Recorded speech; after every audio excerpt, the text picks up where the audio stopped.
Праздник для самых маленьких. В Тампонском районе, в детском эстетическом центре, состоялось торжественное открытие года дошкольного образования в системе образования Якутии. Главными героями праздника, конечно же, стали воспитанники детских садов. Мария Винокурова присутствовала на открытии. На праздник прибыли руководители всех дошкольных учреждений с главами поселков и наслегов. В этот день со сцены главы высказали слова поддержки детским учреждениям, желание работать в тесном сотрудничестве и не только в год дошкольного образования.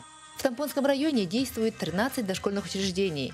За последний год в Хандыге открылись 2 новых частных детсада. К 2016 году Управление образования планирует устранить очередность в детсады за счет реконструкции самих детских учреждений. Благодаря этому еще 60 детей с 1 сентября смогут посещать детские сады.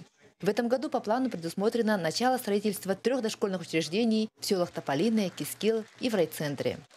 Наш детсад построен в 2013 году по линии добрых дел, и мы очень рады работать в новом здании. В этом году нас ждет много работы. Так планируются семинары, круглые столы, обмен опытом с другими улусами.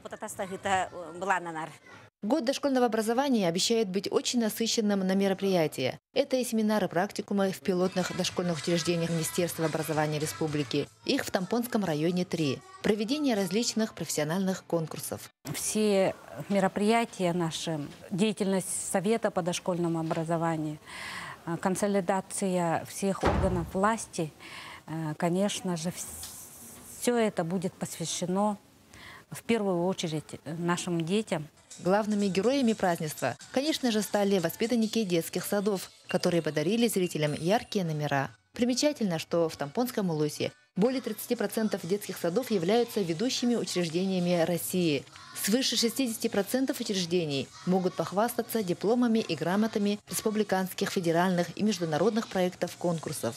Руководство Тампонского управления образования не сомневается, что год дошкольного образования педагоги отметят с достойными результатами и успехами. Мария Винокурова, Джулстан Толстяков, НВК Саха, Хандыга.